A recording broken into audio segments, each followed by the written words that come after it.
तो दोस्तों पिछले कुछ समय से हम लोग लगातार देख पा रहे हैं कि रशिया यूक्रेन वॉर में अमेरिकन हिमार्स जो कि उसके लॉन्ग रेंज में रॉकेट सिस्टम है, ये काफी ज्यादा ख्याति प्राप्त कर रहे हैं। कहने का मतलब अगर 300 किलोमीटर के आसपास के आपके पास रॉकेट सिस्टम मौजूद है तो आप दुश्मनों के एयर डिफेंस सिस्टम्स को बड़ी आसानी से अप्रभावी साबित कर सकते हैं। क्योंकि एयर डिफेंस सिस्टम्स की भी बात की जाए तो मैक्सिमम 300 किलोमीटर के आसपास की ये आपको रेंज देने में सक्षम है।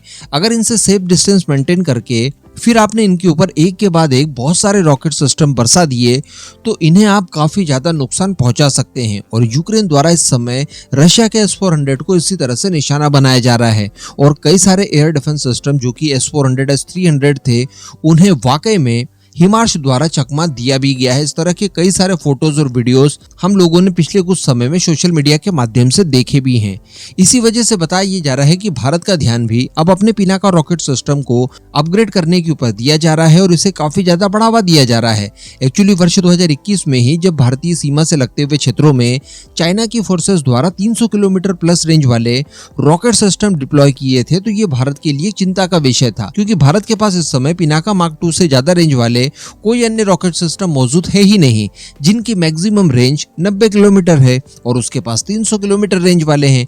तो यहाँ पर भारत ठीक ठाक कंडीशन में लैग कर रहा था। ऐसी परिस्थिति में भारत के सामने एक बहुत ही बड़े चिंता का विषय था कि भारत इस गैप को फुलफिल कैसे करे। डेफिनेटली इसके लिए फास्ट ट्रैक मोड पर हमारी सेनाओं के लिए भी लॉन्ग रेंज में रॉकेट सिस्टम तैयार करना हमारी प्रायोरिटी होनी चाहिए। अच्छी बात देखने के लिए ये मिली कि कई सारे प्राइवेट फर्म्स आगे आई और उन्होंने काम शुरू किए और 300 किलोमीटर के आसपास रेंज वाले रॉकेट सिस्टम तैयार करना शुरू किया गया। लेकिन इसी फील्ड में बताया ये जा रहा है कि DRDO द्वारा भी अब अपने लॉन्ग रेंज रॉकेट सिस्टम्स के लिए उनके लॉन्चर्स के डेवलपमेंट का काम शुरू कर दिया गया है और काफी तेज गति से पिनाका मार्क 3 को डेवलप किया जा रहा है इस समय। यहाँ पर मैं आपको बता दूं कि कुल 3 तरह के नए रॉकेट सिस्टम तैयार किए जाएंगे भारतीय सेनाओं के लिए, जिसमें पिनाका मार्क 3 होगा और संभवतः एक पिनाका मार्क 4 होगा। तो यहाँ पर बताया ये जा रहा है कि जो शुरुआती पिनाका मार्क 3 होगा वो 120 किलोमीटर रेंज वाला होगा।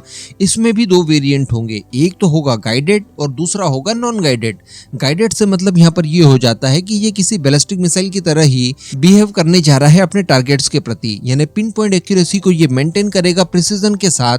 आप जहां चाहेंगे वहीं पर ये अटैक करने में सक्षम होगा। और जो नॉन गाइडेड रॉकेट सिस्टम्स होंगे वो अपनी रेंज के अनुसार जाकर गिर जाएंगे जहां पर भी गिरना होगा। तो इनके ऊपर तो DRDO द्वारा काम शुरू कर ही दिया गया है। इसके साथ साथ बताया ये जा रहा है कि 300 किलोमीटर रेंज वाले रॉकेट सिस्टम के ऊपर भी DRDO द्वारा काम शुरू कर दिया गया है। तो कहने का मतलब 90 किलोमीटर रेंज तक हम लोग पहले ही पहुंच चुके थे। अब इस नए प्रोजेक्ट के जरिए 120 किलोमीटर में भी प्रिसीजन के साथ गाइडेड रॉकेट सिस्टम और इसके अलावा 300 किलोमीटर रेंज वाले रॉकेट सिस्टम, इस तरह के सभी रॉकेट सिस्टम आप भारतीय फोर्सेस के पास आसानी से प्रोवाइड करवाए जा सकते हैं, जो कि शुद्ध रूप से स्वदेशी होंगे। अब मैं आपको बता दूं कि इनको बनाने में और डेवलप करने में कोई ज्यादा विशेष समय लगेगा नहीं, क्योंकि ऑलरेडी हम लोग 90 किलोमीटर के आसपास पहुंच ही चुके हैं।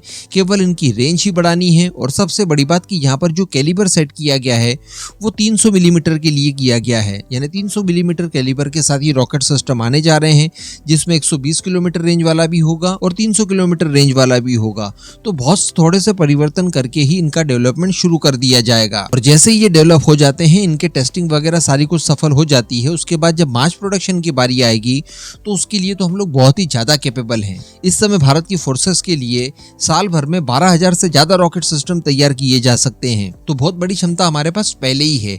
तो अगर ये रॉकेट सिस्टम जल्द से जल्द डेवलप हो जाते हैं तो इनका मास प्रोडक्शन भी हम लोग उतनी ही ज्यादा तेजी से कर पाएंगे। तो इस समय इससे ज्यादा बड़ी गुड न्यूज भारत के लिए अन्य नहीं हो सकती। आप सभी का इस पूरे मुद्दे पर क्या मानना है, नीचे कमेंट करके जरूर बताइएगा।